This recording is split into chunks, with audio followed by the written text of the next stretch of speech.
Airlines Confidential with Scott McCartney is made possible with support from RTX, Collins Aerospace, Pratt & Whitney, and Raytheon. Connecting and protecting our world. RTX.com. Infinity Flight, the leader in Cadet Academy flight training programs. InfinityFlight.com. Ontario International Airport in Southern California. SoCal So Easy. FlyOntario.com. The Executive MBA in Aviation at the University of Colorado Denver. business.ucdenver.edu. And by Cirium, the world's most trusted source of aviation analytics, Cirium.com. We also welcome your business's support. Contact us at airlinesconfidential.com. Welcome to Airlines Confidential. I'm Scott McCartney, and I'm confused. Not by developments in the airline industry, although I certainly have plenty of days of confusion on that. No, it's this month that confuses me. June is both National Candy Month and National Fruits and Vegetables Month.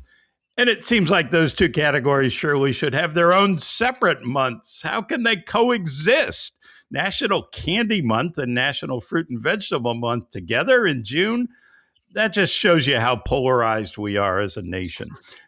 Perhaps my co-host can help me digest this stomach-churning reality. Christina Cassotis, welcome back. Are you team candy or team fruits and vegetables? Okay, first of all, thank you, Scott. It's always great to be here. The first thing I want to know before I weigh in on my vote is, do you have like a national month alert set? Like, how do you even know this? That's where I want to start. Let's go deep into the assumptions of how you know that these two things are happening at the same time. I leave no chocolate unturned.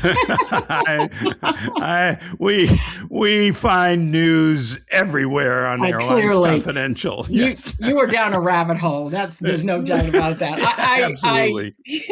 I could argue for both, but obviously we all want to be healthier. And as you get older, man, the candy becomes less and less appealing as far as I'm concerned. But anyway, I would be thrilled to weigh in. I could argue for either being the winner. Yeah, right. Some days are fruits and vegetables, and some days are candy. It's just the reality of life. Mm-hmm. All right. Well, let's start with some sweet news, a couple of sweet tributes. First, I wanted to tell everyone that Marcia Baldanza, wife of our late co-founder Ben Baldanza, is running in the Falmouth Road Race this year on Cape Cod to raise money for ALS, the horrible disease that took Ben too soon. The Falmouth Road Race is dedicated to raising money this year for ALS research and care, and Marcia is part of a team raising money specifically for the Healy Center at Mass General Brigham in Boston. Money goes directly to compassionate, individualized care, family support programs, groundbreaking research, and hope for a future without ALS. We've put a banner with details on the Airlines Confidential homepage if you have any interest in supporting this very worthy cause. Hey, Scott, thanks for doing that. My father-in-law died of ALS, and I bet we all have somebody we know. Yes. So I think it's fantastic, and I'm glad you put something on the homepage for. Yeah, and Ben was very hopeful about research on ALS, and I think for good reason. I think they're getting closer, and so supporting this is really important. Agreed. All right, second sweet tribute is some airport world news. Prix Versailles, a prestigious global architecture and design award program announced annually at UNESCO headquarters in Paris, France, is out with its 2026 list of the most beautiful airports in the world. 2 of the 7 winners this year are in the U.S., the new Terminal 1 at San Diego International Airport and Pittsburgh International Airport, led by our very own co-host. Prix Versailles said each winner exhibits, quote, extraordinary distinctive architecture, and illustrates, quote, how airports are now turning away from the old standards in order to offer the world a richer, more harmonious point of view. For Pittsburgh specifically, Prix Versailles said the design, and here's the quote, celebrates the natural landscape with biophilic integrations blurring the line between indoors and out. The group added, the airport is worthy of praise for its energy efficiency, its significantly shortened passenger distances, and its inclusive comfort features, making it a role model for global air travel. Christina, I'm not sure what biophilic means, but I did look it up, and even after finding the definition is it's still confusing, right? The human inclination to connect with nature and living things. I'm still confused by that, but I'm sure congratulations are due. Bravo. Great recognition of the fabulous project you built from conception to operation. And many kudos to you. Well, thank you. And I will tell you that I heard the word biophilic during construction when somebody said, oh, it's wonderful that you have such a focus on biophilic design. And I thought, I am definitely looking that one up. But I can say that extra? I'm sure it does.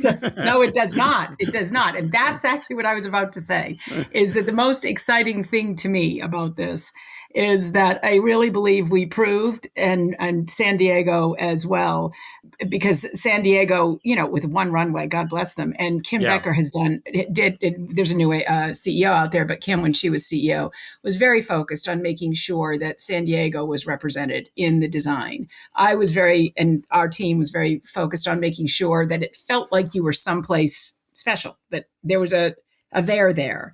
Yeah. And it turns out that when you do that and you're really thoughtful, that it can work for everybody and it does not have to cost a fortune. If I look at our cost per enplane passenger today versus when I got there 11 years ago, I think there's a $2 increase. And that's today's dollars versus, $2 over 11 years, man.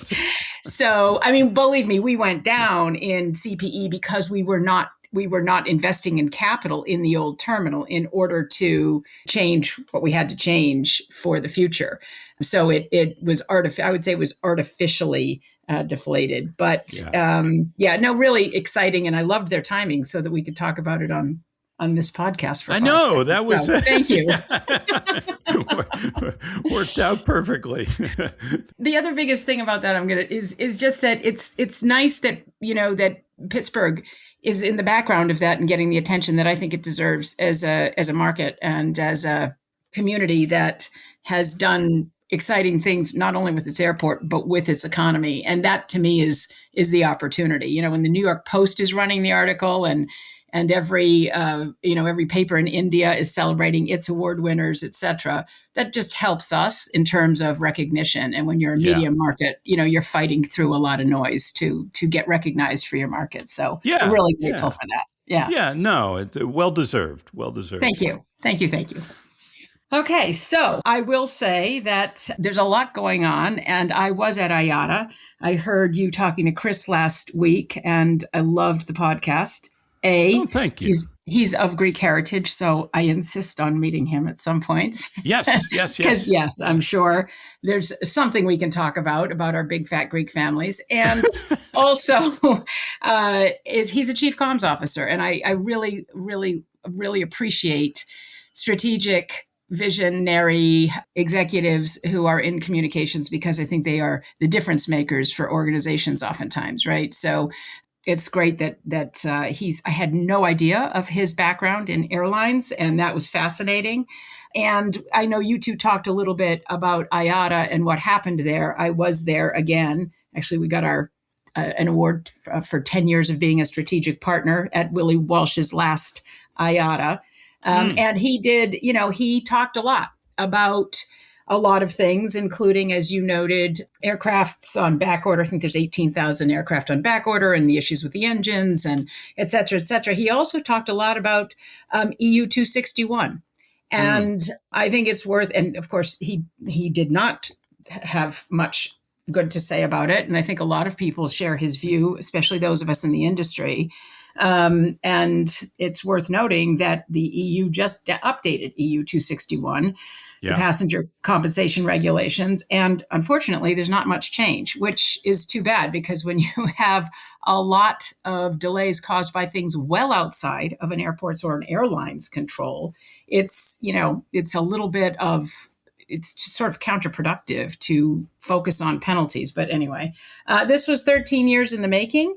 Airlines had been pushing hard for relaxing the cash payments owed to delayed customers. Carriers, for example, wanted to expand the 3-hour window before compensation for a carrier-caused delay is due to customers.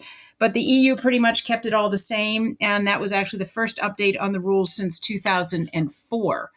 EU 261 requires compensation of between 250 and 600 euros if a flight is canceled or delayed by more than 3 hours, and the airline is the cause of the disruption. I think this is the key that everybody gets a little jammed up about is, well, what if it isn't? And we're still having to pay compensation, often worth more than the ticket itself.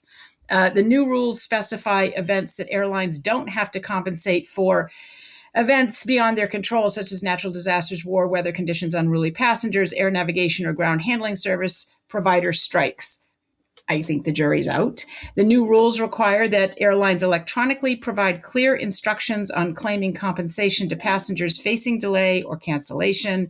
Passengers will have 9 months to file compensation requests, and airlines have 30 days to respond. The rules also require air carriers ensure that any person accompanying a child below the age of 14 should be seated on the adjacent seat without paying extra. The same right will apply to passengers with disabilities and reduced mobility and to pregnant women.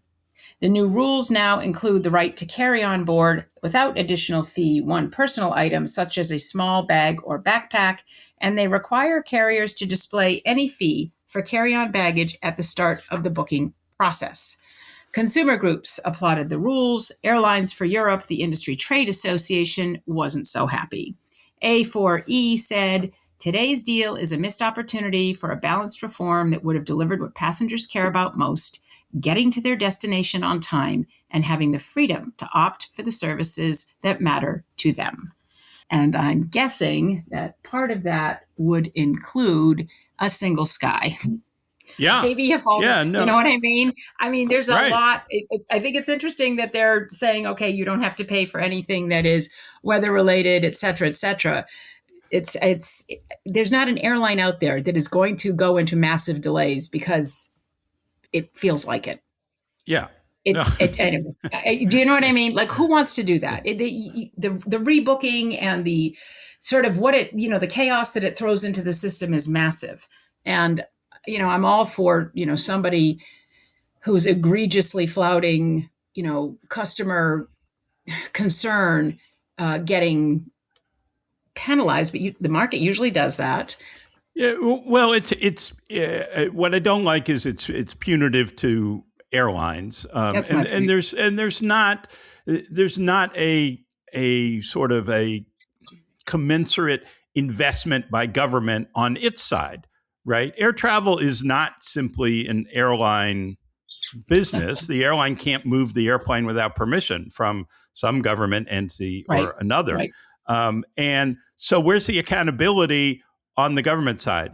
I think Eurocontrol has done a much better job, but still dealing with, 26 different service providers, air traffic control. And it's difficult. And there's been certainly a lot of investment in better technology and things like that, but not a lot of accountability for the delays that airlines encounter and because of air traffic control problems and so many other things, airport infrastructure, lots of other issues. Yeah. So it's a multifaceted problem, and we have one part of the puzzle gets singled out, and I think that's right. On the other hand, I do think from a consumer point of view, there has been improvement on the airline side, no doubt driven by the cost of these penalties. Mm-hmm. And a consumer who's if you're canceled and you got hotel costs and you miss your whatever. I mean, I understand compensation for that. Me too. A 3-hour delay. I don't know. Air travel is not. It's different running trains and other things, right? There's a lot that goes into it. think it can be dangerous to give airlines an incentive to operate a flight that, and I'm not suggesting this happens Oh because I no. think airlines are very disciplined about it. Right. But there's a big penalty if you don't operate that flight. So I don't know. I don't like it for the inequities involved in it. Mm-hmm. I think there was an opportunity here to make it much more reasonable, and that was missed. I also, it's interesting, the reporting on this. There has been a lot of confusion on this carry-on baggage rule, and this is really important. This was reported by some as a ban on fees for carry-on bags, which obviously would have a huge impact on Ryanair and EasyJet in particular, right? Mm-hmm. So one report, and this is major media stuff in Europe, one report I saw stated, quote, "The rules also spell the end of cabin baggage fees, a common practice among low-cost airlines like Ryanair or EasyJet." Another headline said, "EU airlines can no longer charge for carry-on suitcases under the new law." I don't think that's correct at all. Instead, the rule simply requires disclosure of a fee when booking. Yeah. Airlines can still advertise a low fare without a carry-on bag fee. As long as you publish it so people can see it. Yeah, ahead of time. And as long as you say, okay, if you have a carry-on bag, it's you got to pay 25 euros more or whatever the cost is. So, I think that needs to be cleared up because I think a lot of consumers are going to read that and say, well, what do you mean you're charging me for a bag in the overhead bin? But airlines can still do that. I'm pretty sure that what most people care about more than compensation is getting to where they want to go. Yes, exactly. Right. Exactly. And one of the things that I remember what Willie said about this at IATA, he said it's like charging bus drivers for issues with roadworks. Yeah. And I thought that was incredible. Or for traffic in general. Yeah, exactly. But the other thing is, I'm just listening to a lot of conversation this year at IATA, and I'm always fascinated by the AGM and the following conference that takes place. Aviation, I will say this repeatedly, is it is so critical. You talked about this last week with Chris. It's no longer a luxury. It's a utility. It's something that people actually need. And we as a global economy need. And yet it keeps getting nitpicked, by rates and charges and fees and penalties in a way that I think doesn't allow the system to deliver the value it really should, or to reinvest in the ways that it should. And I mean system, not just airlines. Airlines are I think the easiest to pick on. And I say that as an airport, so believe me, that's saying something because it's easy to pick on airports. But it really does take a whole system. And so when I see something like EU 261, I understand the intent.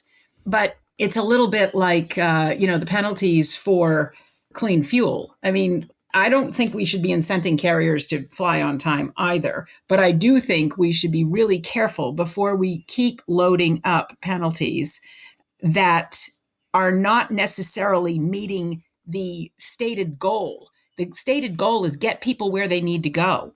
Right. That's actually what the passenger cares about. Like, thank you. Great. I should get reimbursed for the hotel if you have a mechanical or if I'm delayed by 10 hours and I missed all of my flights. Okay, I get that. And that is, I understand that, but I don't understand some of what's in here and some of the rules that are getting promulgated under 261. I just don't. No, there's a large element of this of politicians beating up on airlines, which we've talked about a lot. That was happens. A big issue with Pete Buttigieg and in the previous administration of let's make gains politically by beating up on airlines, and that's I just think that's wrong.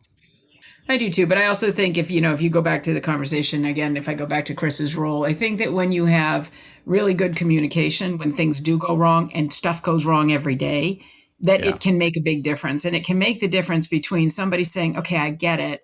What can we do about it? How can I get where I'm going?" versus somehow I'm being targeted, victimized, and I am, I'm irate at the fact that this has happened to me. Like, things go wrong in this system. So Right. how can we work together to have the recovery be more cross-functional, involved, and get people where they need to go while they're not screaming at somebody? I mean, that's anyway, that we could talk about this forever. Anyway. Yeah. Yeah, no, and we could. And, I would much rather see government come back with an sort of forced interline agreement accommodation rule. Like the old days? Like the old days of the regulated industry. So your flight's 3 hours late. You must be accommodated. Don't write me a check. Give me a ticket on another airline that can get me there. I would much prefer that. I remember those days, right? And that was after deregulation too, Scott, because deregulation. It lasted for a while. Yes, I think it was Rule 270 or something. And so it was in the contract of carriage, and it did continue. And I think actually, I've heard rumblings of a bit of a comeback that. A couple of airlines that you wouldn't expect really are willing. Are willing to talking about the possibility of accommodating customers on each other's flights with disruptions, which I think really would be wonderful, a huge benefit for the traveling public. And, in the end, a benefit for the airline. It was a particular issue, I think in the discount sector with a carrier like Spirit, where if a flight got canceled, you were stuck for 4 or 5 days because there may be one or two flights a day and they're full and they don't have the ability. Well, if the system forced them to buy a ticket, Spirit has to buy a ticket on Delta. At a set rate. That's a big incentive for Spirit not to cancel flights, right? That's right. But a big benefit to travelers, not that they're going to get a check in 90 days, but that they get to where they want to go. Again, the check is really not going to help you if you miss the interview, the wedding, or getting home in time to see, I don't know, your kid's school play. I mean, that's not what people want. They want to get there. So you and I are saying the same thing. Yeah. Yeah. All right. From Europe, speaking of accountability, let's turn towards the Pacific and Asia. I was really interested to see that Mitsuko Tottori, and I'm probably not pronouncing that correctly, but Mitsuko Tottori, the CEO of Japan Airlines, is taking a 30% pay cut for 2 months following an incident where a cabin attendant failed a pre-flight alcohol test, which delayed a flight from Hiroshima to Tokyo Haneda on May 23rd. Tottori, who actually started her aviation career as a flight attendant in 1985, also implemented an immediate ban on drinking for crew members during work layovers. As listeners no doubt know, Japanese culture has very strict accountability ethic. It's the same cultural imperative that has Japanese soccer fans picking up trash after a World Cup match that happened in the Dallas Stadium, where the match was over. They got out blue trash bags and they were picking and cleaning up the stadium. It was just an amazing scene, which you would never see from U.S. fans or anybody else. But they wanted to make sure they left it as they found it, or cleaner than they found it. It was very, very admirable, and I think admirable to take a temporary pay cut as accountability for this flight delay. Yeah, and what it says is that that we're. If I think about, the blameless post-mortem in a hot wash, right? Every time there's an incident or something goes sideways at an airport, and I'm sure they do them at airlines too, it's a little bit of like, okay, let's take a look at what happened here. And the way that we always think about it is we look at system, process, and then people. And in this case, what I see the CEO doing is saying we are all accountable as a culture. Yes. For the fact that this happened, and I will take the responsibility of not only changing it, but demonstrating that I am taking accountability. I mean, I think I think we used to have a lot more of that in in in places, and I think very incredibly admirable, and I think also great for you to call it out. So Yeah, yeah. Okay. So there's another Pacific note, Scott, which is Hawaiian, said that beginning next month, it's no longer serving free meals in economy on long domestic flights. New York Honolulu is an exception, but other than that, food will be buy on board.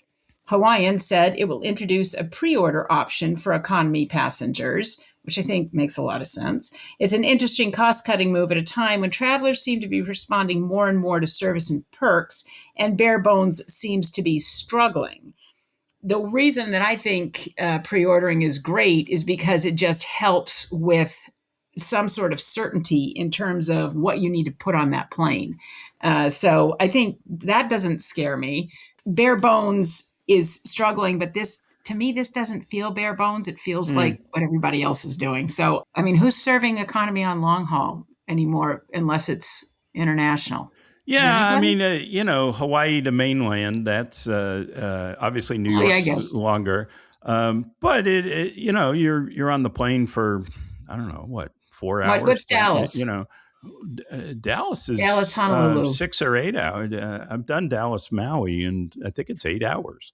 So yeah, you're going to need to eat something, right? Yeah. So this gives you the option. You can bring it on board, Or buy it. or buy it on board, Yeah. or order it. I think the pre-order is nice. It has a little bit of a first class feel to it. Yeah. And I think they've upgraded the food selection. On the other hand, I mean, they used to have an option where you'd get a meal, or you could buy on the airplane. You could buy an upgraded meal, and I think that got hard to cater. Right? How do you don't want to run out of upgraded meals? But what if everybody buys? It gets hard to manage. So this is probably better. My pause in this is You don't like it. I don't like it because it has the feel of traditional airline cost cutting. Take the food off the airplane. And I think that's not the airline economy we're in right now. If you're flying long haul in Hawaii, we're not talking about meals inter-island, but mainland to Hawaii, that's a big trip. It's your big vacation or whatever. And to immediately get hit, okay, yeah, you can buy a chicken sandwich, but it's going to cost you, $17 or something on the airplane. I don't know. I think. It's so interesting because, I grew up in Boston and until I moved to Pittsburgh, anything to the West Coast was, 6 hours, right? Right. And there's not, you're buying on board. Yeah. So, so Transcon, there's a lot of Transcon that's not offering food unless you're pre-ordering. Well, you don't even get the chance to pre-order, right? I think in economy, you're pretty much buying on board. And buy on board is largely faded away in coach. It's non-perishable stuff. You can buy a snack box or something, right? But the days of fresh salads and sandwiches, fair enough. That's not in around. Economy. This goes to the cost of operating an airline, and I agree with you. I think it is a traditional airline cost cutting measure, and at a time when airlines are getting hammered with fuel costs that hadn't necessarily been budgeted for the year, I guess maybe that's a sign of the times. Yeah. Okay, time now to thank our sponsors. We want to thank Infinity Flight Academy for its sponsorship of Airlines Confidential. The path to the flight deck starts long before a pilot reaches the airlines. At Infinity Flight Academy, they're proud to serve as a flight training partner for the American Airlines Cadet Academy, helping prepare the next generation of professional airline pilots. Infinity Flight Academy's training is structured, standardized, and built around the discipline today's airlines expect from day one. For future pilots pursuing a career at the highest level, Infinity Flight Academy is proud to be part of that journey. Infinity Flight Academy, training tomorrow's airline pilots through the American Airlines Cadet Academy. Thanks as well to Cirium for making this podcast possible. Cirium offers the most accurate and precise data and analytics to enable airlines to optimize planning, operations, and passenger services. The right intelligence drives operational efficiencies, enables you to predict market shifts, and helps airlines respond quickly to maximize revenue, manage costs, and seize commercial opportunity. Visit Cirium.com for more. Okay, and I also think we want to thank Ontario International Airport and their fantastic team. They just launched the ONT BOLD program, Ontario BOLD program, a proposed vision to transform the airport's facilities to streamline the passenger journey while also creating jobs, growing the regional economy, and building on ONT's legacy as a global gateway. The program includes plans for a new terminal, a multi-story parking garage, upgrades to existing terminals, enhanced roadways, and new utilities. Sounds very familiar, and I have complete confidence in Latif and his team. We actually spoke about it quite a bit at Passenger Terminal Expo this year. The Ontario BOLD program is early in the planning phase. Visit flyontario.com/bold to learn more and to join the journey to Ontario's boldest chapter yet. Interesting update on airline equities and debt from our friends, speaking of finances, from our friends Jamie Baker and Mark Streeter at JP Morgan. On the equity side, Jamie noted the obvious, that lower oil prices will raise airline financial results this year from what we had been worried about with higher oil prices. Oil prices came down last week. Over the weekend, as we record this, the Strait of Hormuz is apparently closed again, so oil prices may be going back up. You know, it's who knows where it's all going to end up. But Jamie suggested investors focus on two things: airline capacity in the second half of the year, and whether Delta Airlines is fully valued or instead perhaps worthy of new, different treatment from investors. I think this is really interesting. Yeah. So first on capacity, Jamie wrote, just as airlines trim flying in response to fuel's rise, the concern is a meaningful return of growth should fuel continue its descent. A lot of unknowns in that. Capacity growth in the current quarter is only 0.6%, followed by 0.3% in the third quarter. And the third quarter is, pretty well baked in, right? Airplanes hiring, everything. You're not going to make major changes in that. So flat. We haven't seen, major, huge cuts as we did in previous oil price spikes. So it's been interesting how airlines have managed this and been able to handle it, and largely helped by the ability to raise fares and aggressively raise fares.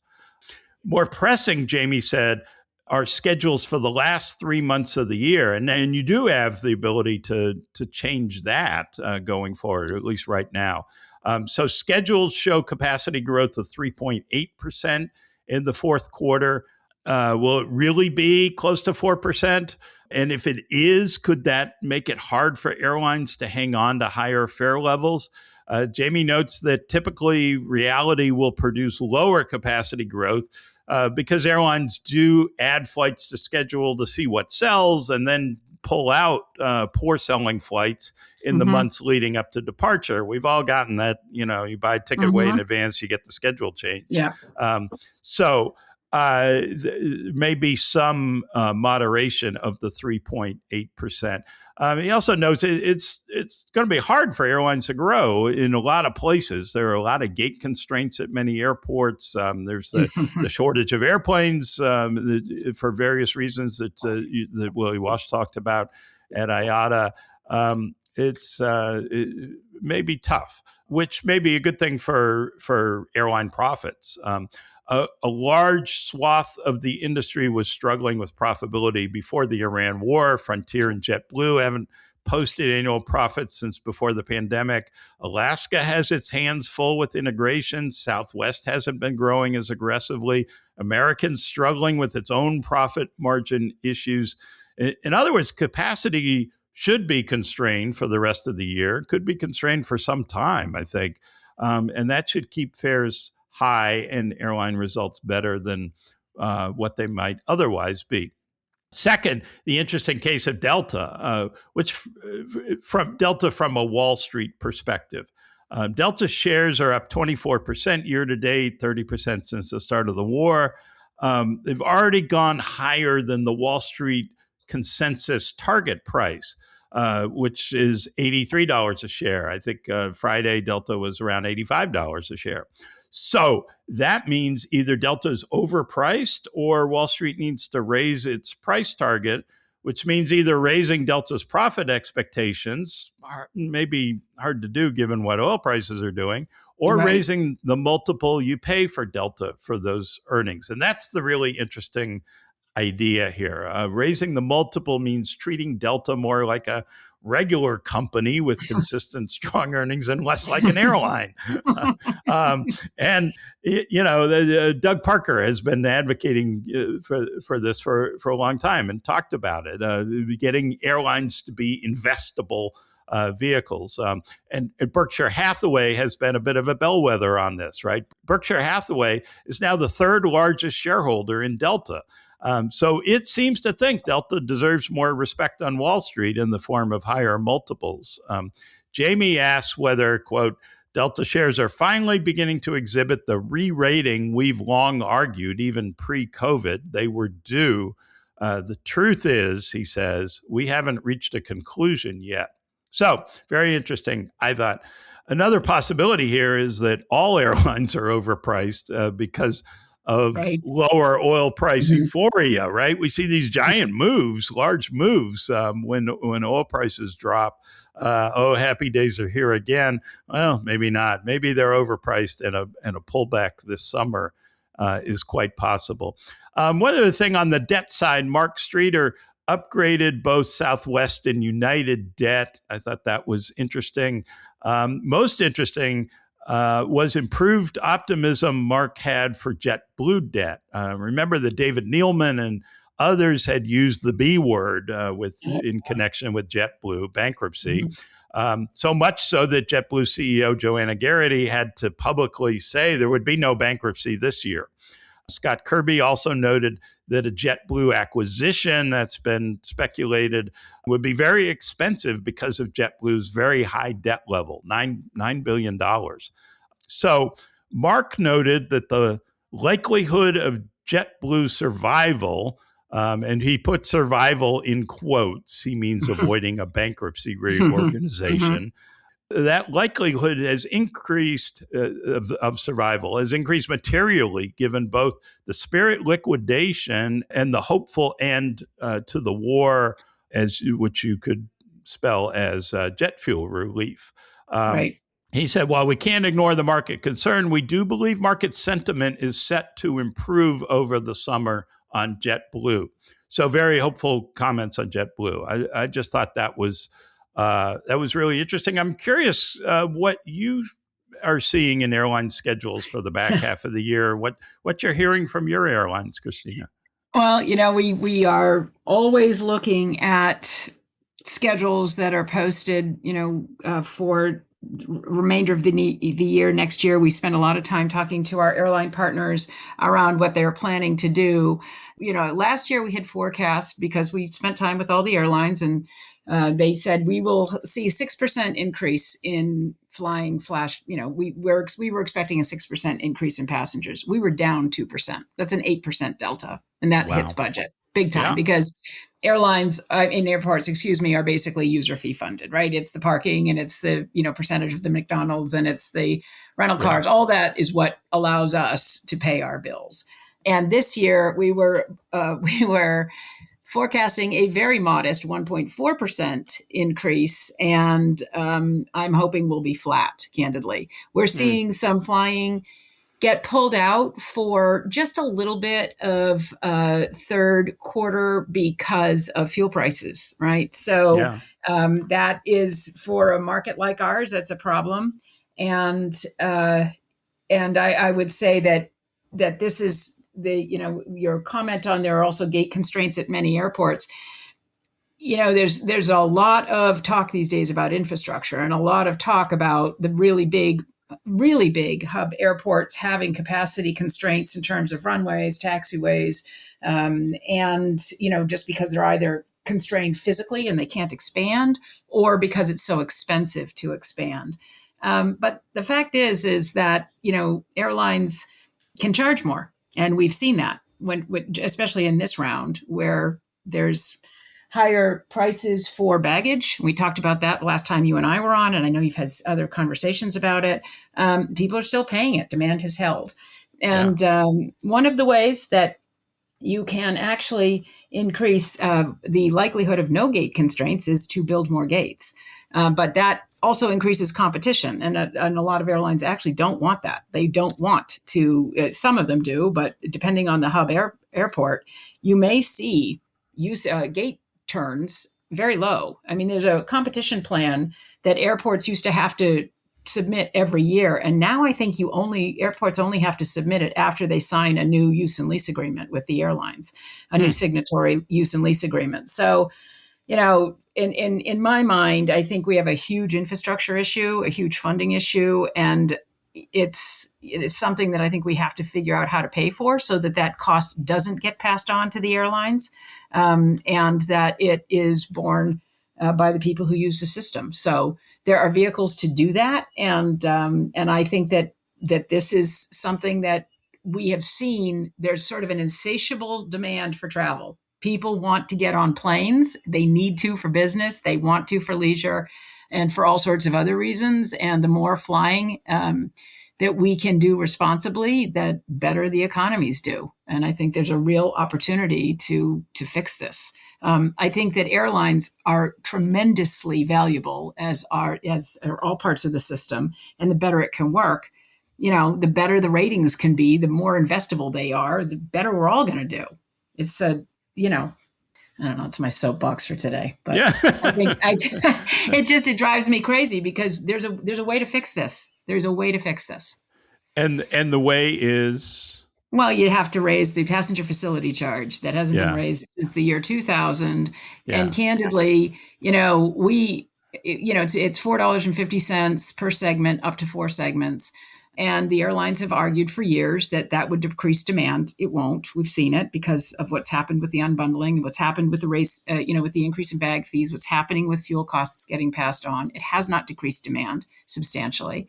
And where we see it hit is not in the big markets. It's in the medium and small markets. And those are just as important to the economy as the big guys. So I know that the airlines are against it, but some of them are starting to talk a little bit more candidly about the fact that we've got a whole lot of infrastructure projects going on in this country. And believe me, we are going to look like the bargain of the year because ours are already done. But there's a lot coming that goes to an airline's cost center. And candidly, that can get passed on to the flyer who's choosing the fee. And I don't think a $4.50 increase is going to prevent somebody from flying. I'm totally with you. Not that, I mean, I don't, yeah, I know. I don't really understand why airlines haven't rethought their position on this because it is a different economy. I mean, user fees, the demand for travel, the price increases. Yes, you could increase the PFC and it's not going to materially affect demand. No. The other thing about it is the airlines are paying these costs, one way or the other, right?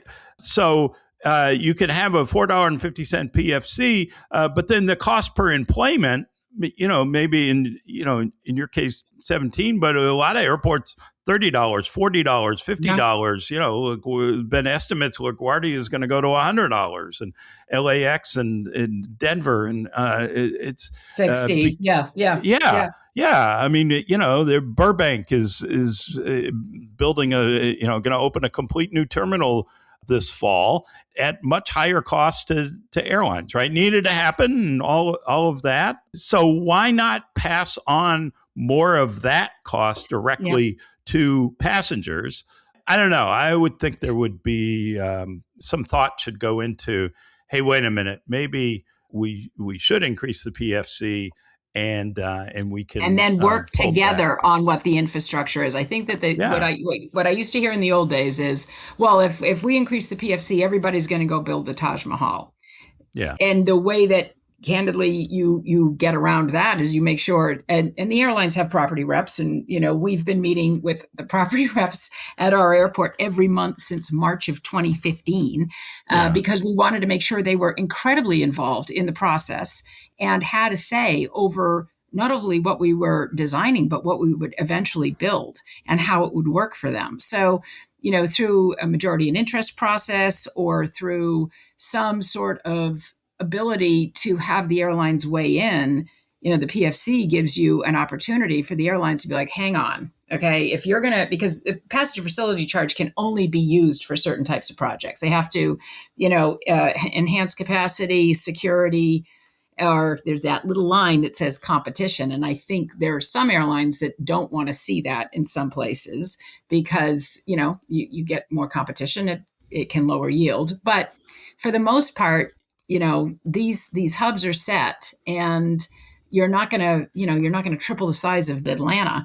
And there's just room for capacity improvements in the terminals and with some gates that I think will still allow for a robust and healthy airline system and much better coordination with the airports, which I think is a good thing because, there is an opportunity for everybody to do better here. Yeah. So let's see what happens with that one. All right. We have some personnel news this week. Yeah. Well, the big news is that Steve Johnson, vice chair and chief strategy officer at American Airlines, announced he'll retire at the end of the year. Johnson, a lawyer by training, started in the airline business with leasing companies. He joined America West Airlines in 1995 and held various positions, including EVP of Corporate. After a stint in private equity from 2003 to 2009 with airline investor Bill Franke and his Indigo partners, Johnson joined U.S. Airways and led corporate affairs until being named to his current role in May of 2023. I love Steve. I think he's a great guy. He's always been very nice to me. Steve Johnson has been a key executive at each stop, merging airlines, managing legal issues, guiding all kinds of corporate issues, such as negotiating American's new lucrative deal with Citibank. He's been the big project guy at American, overseeing much of the company's large campus construction, for example, when Vasu Raja blew up corporate sales and cost American $1.5 billion in business travel bookings. Steve was the guy sent in to fix it. He's been a stabilizing force, a passionate, smart advocate for the airline, and a problem solver. American is going to miss him, and so are a lot of us. Yeah, very, very much, myself included. But I have some concerns about American. I've known Steve Johnson since those America West days in the late '90s. Let me just say, I have great admiration, respect, appreciation for all he did for each airline he worked at, and really for the industry as a whole. He had great impact, even though he was often the behind the scenes guy. And I think his departure leaves a big brain power void in the executive suite at American. There are people there who can step up and fill that void. But I think it's going to be really interesting to see how American handles this. So does American replace its number two by naming someone president or by bringing someone from the outside in as a new number two? I don't think I need to remind American, but just in case, Peter Ingram, the former Hawaiian CEO who spent 11 years at American before heading out in the Pacific, Peter's available. So is Jude Bricker. Jude Bricker is a very creative former CEO of Sun Country, which was acquired by Allegiant. So he's now sort of consulting back to Allegiant. But Jude spent 2 years at American, so not necessarily an unfamiliar face. Or maybe Dave Davis, the former CFO of Northwest. Robert Isom is a former Northwest guy. I don't think they were there at the same time, but that might be an interesting choice. Dave Davis tried valiantly to save Spirit Airlines and I think made a lot of progress. So he's a talented guy who's out there. So, all people who are somewhat familiar, but outsiders. I'm not. I'd be interested to see if American thinks there's somebody inside who can step into that role, or maybe American doesn't replace him at all. Doesn't necessarily have to replace his title vice chairman and chief strategy officer. It's not like he was managing a lot of stuff there, but Yes. it was sort of a hey, you handle big problems for us. I don't know. I'm not sure they have to fill that job, although I think they would benefit from having a strong number two. I just think his departure opens up a lot of possibilities at a really crucial time for American, right? American still has to rebuild its corporate business and try to regain market share in key cities. It still hasn't figured out how to run a more reliable operation compared to its rivals. It's late to the premium party. It's playing catch up on profitability. Its stock has been stuck below $20 a share for the last 5 years, while key competitors have soared. So, in short, American's underperforming, and Robert Isom, the CEO, is under pressure. So some of that comes from his former colleague, Scott Kirby, who's kind of tormenting American these days, not just with United's turnaround success, but with overtures to acquire American, which highlights its weaknesses and losses and fosters division between American management and its unions. A lot of change, I think, is likely to happen at American over the next year. And this departure may be the start because it clears a path to new leadership or reorganized leadership if American wants to do that. And I think the big question is the if. Do they really want to start making changes or not? One other personnel note, which I think is significant, Alaska promoted Chief Financial Officer Shane Tackett to president. Tackett has spent 25 years at Alaska doing almost everything: finance, strategy, commercial, labor relations, you name it. I think it just shows what a strong team Alaska has with CEO Ben Minicucci. And they're going to need that strong team as they integrate Hawaiian and compete more globally. And I think interesting to note, too, Alaska being so heavily on the West Coast doesn't have the boost from Spirit's collapse that East Coast airlines like JetBlue seem to be getting. So, Christina, anything else from IATA that you found interesting? I'm really curious what the mood was like. I think it's it's fabulous that you go, and interesting for an airport to be there. But was this year any different from years past?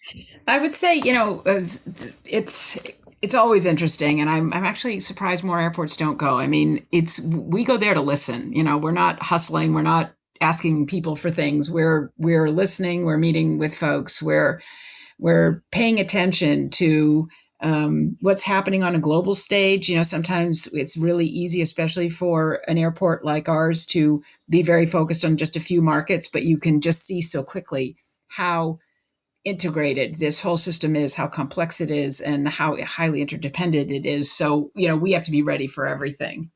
So what I found interesting was Ed Bastian, Scott Kirby, Robert Isom. I don't think Ed was there this year. I know that Scott and Robert were, but they left early. Tim Clark wasn't there. It felt a little less star powery. That's what I would say. Interesting. So it's a relatively small conference. I don't know, 1,200 people, something like that, 1,500.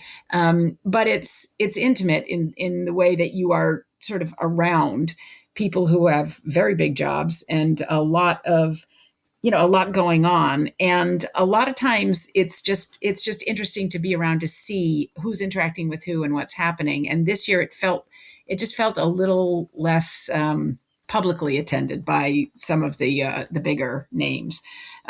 So I know they were there for the AGM, and I think Tim Clark was in Berlin.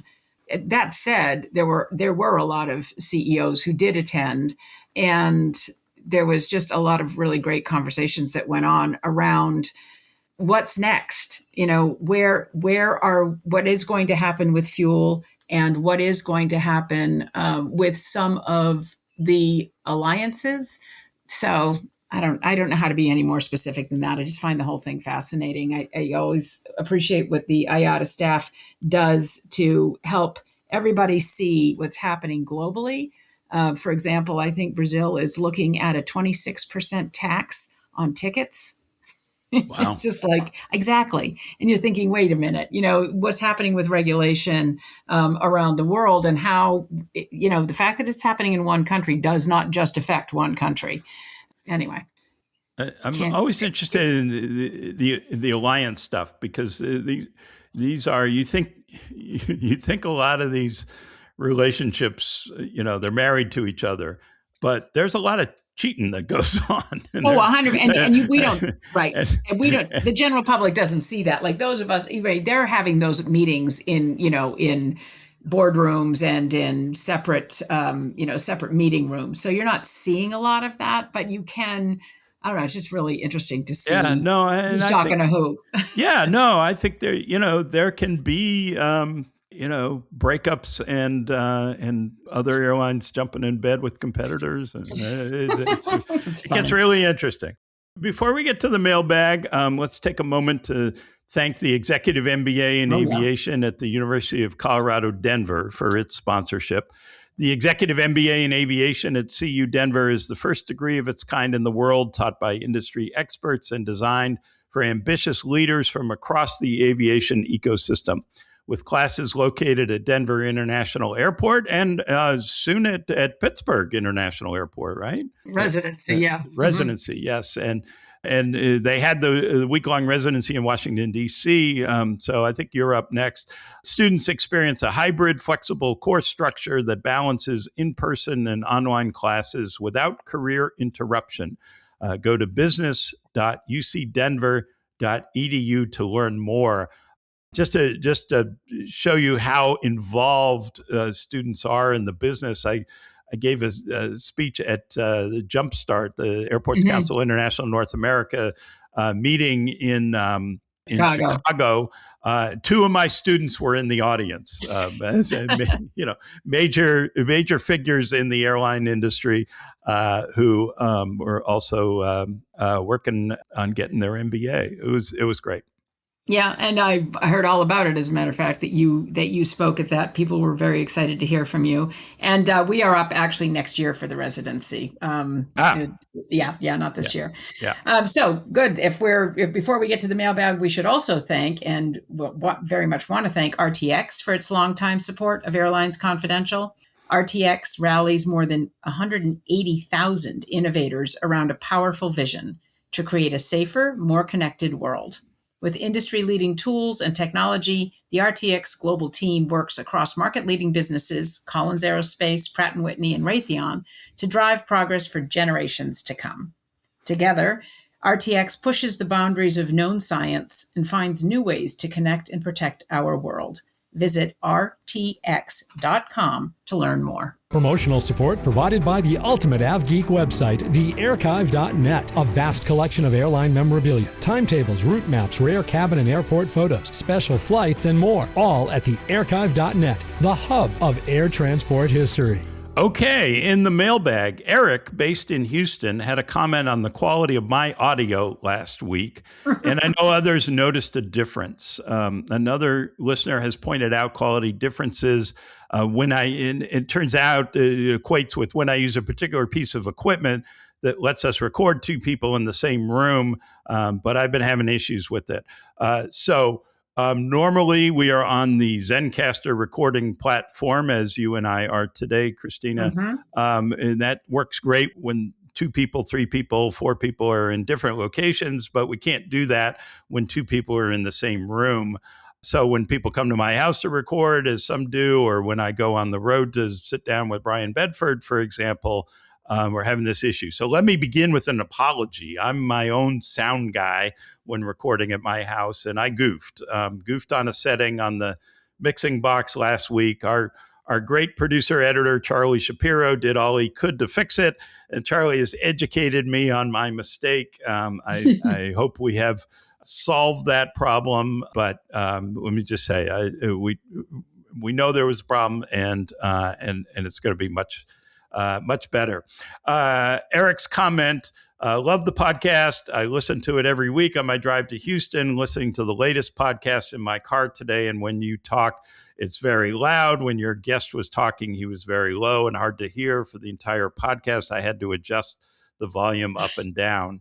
Love the show. So again, my apologies to you all for that sound quality issue. Well, it sounds like even Eric was nice of him to point it out so that now it can be fixed, but it's clear that he was willing to turn it up and down because there's so much value in the show. So I think that's a really lovely and candid conversation that he's willing to have. And now you get to fix it and everybody's going to be happy.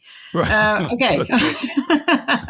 On a sweeter sounding note, David from West Hollywood, California wrote to say, "Gentle people, I thought your interview with Glenn Howenstein was terrific. I enjoyed how Glenn could explain complex issues in plain, non-corporate speak English. I even had to grab a pen to write down his simple but brilliant premise about the new airline model being in the hospitality business, not the transaction business. On another note, I almost crushed my AirPods during the Brian Bedford interview when he played the Trump sycophant card, but as the interview continued, I realized he's probably the guy to get the job done. Love the show and have adored Scott since the middle seat days. Me too, by the way. Am I now a McCartney sycophant? Is that a question you need to answer?" well, thanks for that, David. I appreciate the sentiment, but let's not go overboard, okay? Being a listener is more than enough. My gratitude for being a listener. All right. So, Christina, an interesting airport identifier code note from Gerard in Eldersburg, Maryland. Gerard says, in episode 337, you discussed the changing of airport codes as related to PBI and the renaming of the West Palm Beach Airport. Because this is local to me, he said, Friendship Airport, local to him, changed its name to Baltimore Washington International Airport in 1973 and acquired a new code in 1980 when it became BWI. Previously, it was BAL. Related to this, how many airports are frequently referred to by their airport code rather than their name? JFK, BWI, LAX. Yeah. Are there others, Eric says? Yeah, well, there's lots of them. I will say that we just had this comment the other day, this conversation, because we were coming from IATA, and I said, we were having a conversation about somebody we had seen from Finnair, this guy who used to run cargo, now runs Alliances, great guy. His name is Freddie. And I said, if we ever get a flight from Pitt to hell, then that would be something. And then you start looking it up because their code is HEL. Ours is PIT. Helsinki. But hold on, there's two. I would love to see that be, the bridge market for Sioux City, which is SUX, to Pitt, to Helsinki, because Helsinki is such a great hub for Asia, to FUK, which is in Japan. Right. It's Fukuoka. I can't pronounce it. Fukuoka, in Japan. So yeah, there's lots of. First of all, those are some of my favorite three-letter codes. But most people actually refer to, in the industry, I would say everybody uses the three-letter code. But I find more and more people, just in general, think of it as Pitt, not Pittsburgh International Airport, or people don't. Although Logan in Boston, people say Logan, not BOS. Interesting. I guess it depends. Yeah. I guess it depends. That's true. They say O'Hare, right? That's right. Although there's some ORD. ORD. Well, if you're, but you call it Reagan or National. You don't say DCA. Oh, some people say DCA. Yeah, it depends. Well, okay. But that's more to distinguish it between. You certainly don't say IAD much. You say Dulles, right? No, 100%, right? Yeah. So I don't know, but I do think there's a coolness factor in airport codes that sort of come along. Maybe driven by sort of Instagram stuff or whatever. But I mean, like NBA teams, they have city edition uniforms, and they're using the airport codes. Right? The Phoenix Suns have uniforms that say PHX or PDX in Portland or ATL in Atlanta.